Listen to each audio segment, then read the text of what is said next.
별똥별똥 할머니의 꿈나라 동화. 밤이 되면 별님들이 반짝이고 하루 종일 신나게 놀던 우리 친구들도 잠이 들지요. 오늘 하루 즐거웠나요? 네. 별똥별똥 할머니와 꿈나라로 떠나볼까요? 네. 눈을 꼭 감고 할머니의 이야기에 귀를 기울여 보세요. 슬픈 할미꽃. 옛날에 홀어머니와 딸 셋이 살았어요. 쯧쯧, 아버지 없이 힘들어서 어떻게 애들을 키우나.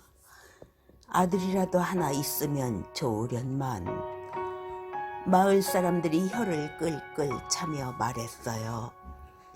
그럴 때마다 어머니는 아무렇지도 않은 듯 웃으며 대답했어요. 아들보다 딸이 더 좋은 거려. 그러면서 세 딸을 더 자랑스럽게 여겼답니다.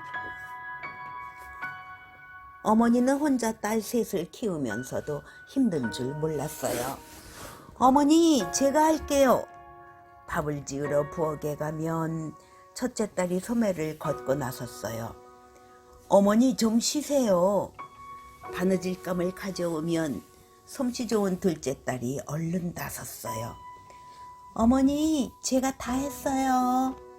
호미를 들고 밭에 나가면 셋째 딸이 어느새 밭을 다 매놓았지요. 하하하하, 호호호호.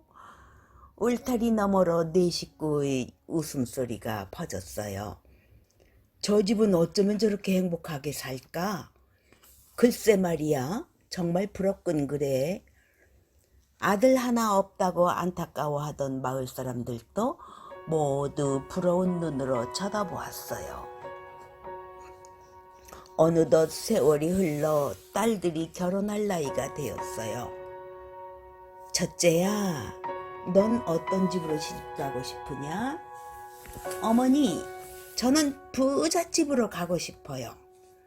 평생 좋은 집에서 배불리 먹으며 살래요. 어머니는 마을에서 가장 잘 사는 집을 알아보았어요. 부잣집에 시집 보내려면 혼수를 많이 해줘야겠지? 어머니는 논과 밭을 모두 팔았어요. 그 돈으로 값비싼 비단이며 장롱, 뒤죽까지 사서 첫째 딸을 남부럽지 않게 시집 보냈지요. 이제 둘째 딸을 시집 보낼 차례가 되었어요. 둘째야, 넌 어떤 집으로 시집 가고 싶으냐? 저는 글 읽는 선비 집안이었으면 좋겠어요. 마침 이웃 마을에 가난한 선비가 산다는 이야기를 듣게 되었어요. 가난하다고 해도 선비 집안이니 혼수를 잘 갖춰야겠지? 어머니는 값비싼 물건을 모두 내다 팔아서 둘째 딸도 부족함 없이 시집 보냈어요. 셋째야, 너도 이제 시집 갈 때가 되었구나. 네, 어머니. 셋째 딸은 혼자 외로우실 어머니 걱정에 벌써부터 눈물이 났어요. 언니들처럼 부잣집이나 선비 집안에 보내야 하는데 그럴 수가 없어 미안하구나. 어머니, 저는 착한 사람이면 가난한 농사꾼이라도 좋아요. 어머니는 살던 집을 팔아서 셋째 딸을 마음씨 고운 농사꾼에게 시집 보냈어요.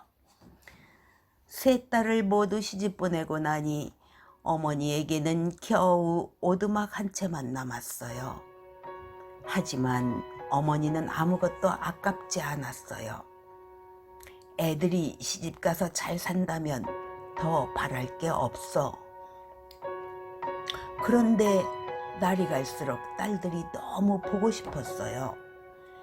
애들은 지금쯤 뭘 하고 있을까? 어머니는 하루에도 몇 번씩 눈물 지었어요. 그러는 동안 얼굴의 주름이 점점 깊어지고 어느새 머리가 하얗게 새었어요. 어느 추운 겨울날이었어요. 이런 땔감이 떨어졌네. 어머니는 며칠째 밥을 먹지 못해서 땔감을 주우러 나갈 힘도 없었어요. 이제 죽을 때가 되었나 보다.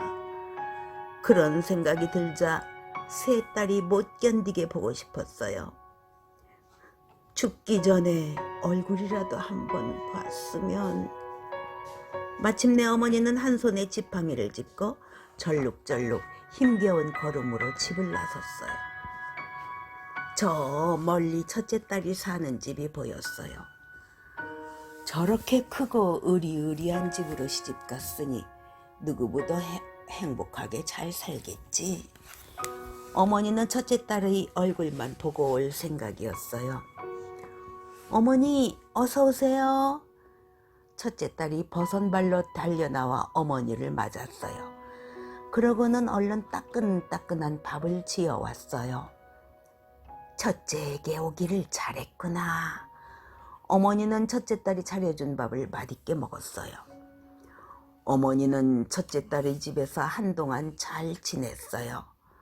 그러던 어느 날이었어요. 얘야, 쌀 한 톨이라도 아껴야지. 이렇게 해퍼서야 원. 그나저나 사부인께서는 언제까지 계신다더냐? 시아버지가 첫째 딸을 나무라는 소리가 들려왔어요.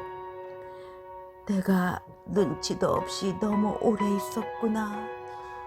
어머니는 가슴이 철렁 내려앉았어요. 얘야, 이제 그만 둘째네 집에 가봐야겠다. 어머니, 이 저녁에 어떻게 가시려고요? 오늘 밤은 그냥 주무시고 내일 가세요. 첫째 딸이 대문 밖까지 쫓아나오며 말렸어요. 아니다 얘야, 그만 들어가렴. 어머니는 부랴부랴 첫째 딸의 집을 나섰어요. 이 밤에 가도 둘째가 나를 반겨줄까? 어머니는 한밤중이 되어서야 둘째 딸의 집에 다다랐어요. 어머니, 이 밤중에 먼 길을 어떻게 오셨어요? 둘째 딸이 얼른 달려나와 어머니를 반겼어요.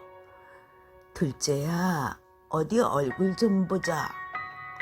어머니는 둘째 딸을 끌어안고 얼굴을 어루만졌어요. 피곤하실 텐데 어서 쉬세요. 둘째 딸이 방에 이부자리를 깔아주었어요. 그래, 둘째에게 오길 잘했어. 어머니는 두 다리를 쭉 펴고 편히 잠들었어요. 둘째 딸의 집에서 지낸 지 며칠이 지났어요. 어느 날 시어머니가 둘째 딸을 불러 언짢은 듯 말했어요. 나야 괜찮다만 사부인과 한 집에 있다 보면 내 아버님께서 얼마나 불편하시겠느냐. 죄송합니다, 어머님. 조금만 더 계시게 해주세요. 둘째 딸이 시어머니에게 간절히 말했어요. 그 모습을 보자 어머니는 눈물이 울컥 쏟아졌어요. 더 신세를 질 수는 없지. 그만 떠나야겠다. 어머니는 그 길로 둘째 딸의 집을 슬그머니 빠져나왔어요. 어머니! 어머니! 둘째 딸이 찾아 나섰지만 어머니는 벌써 보이지 않았어요. 어머니는 마지막으로 셋째 딸을 보려고 눈보라가 몰아치는 산길을 걷고 또 걸었어요. 셋째 딸의 집에 가려면 큰 고개를 하나 넘어야 했지요. 조금만 더 가면 돼. 어머니는 셋째 딸의 얼굴을 떠올리며 힘을 냈어요. 간신히 고갯마루 위에 올라서자 몹시 숨이 찼어요. 다 왔구나. 다 왔어. 예, 셋째야. 휑휑. 눈보라가 더욱 매섭게 몰아쳤어요. 어머니는 그만 눈길에 쓰러지고 말았어요. 어젯밤 꿈에 어머니가 슬픈 얼굴로 찾아오셨는데 혹시 무슨 일이라도 생긴 건 아닐까? 셋째 딸은 문득 불안해져서 어머니를 만나러 가려고 길을 나섰어요. 고갯마루를 넘던 셋째 딸은 누군가가 쓰러져 있는 것을 보고 달려갔어요. 이럴 수가. 어머니, 눈 좀 떠보세요. 셋째 딸은 어머니를 끌어안고 눈물을 흘렸어요. 어머니, 이렇게 돌아가시다니요. 굳은 날씨 때문에 걱정이 되어 뒤늦게 달려온 첫째 딸과 둘째 딸도 땅을 치며 울었어요.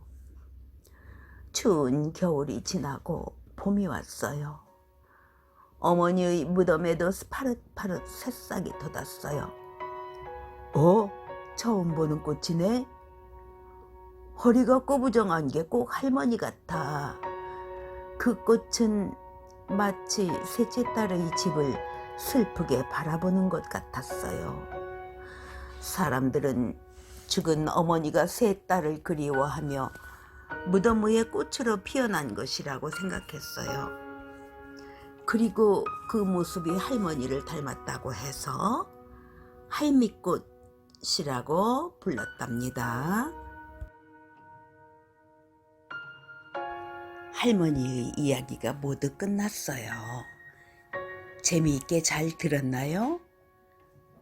이제 우리 친구들 포근하게 이불을 덮고 꿈나라로 떠나볼까요? 짜장 짜장 잘 자요 친구들.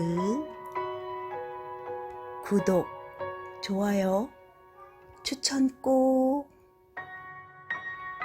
잘 자요, 친구들.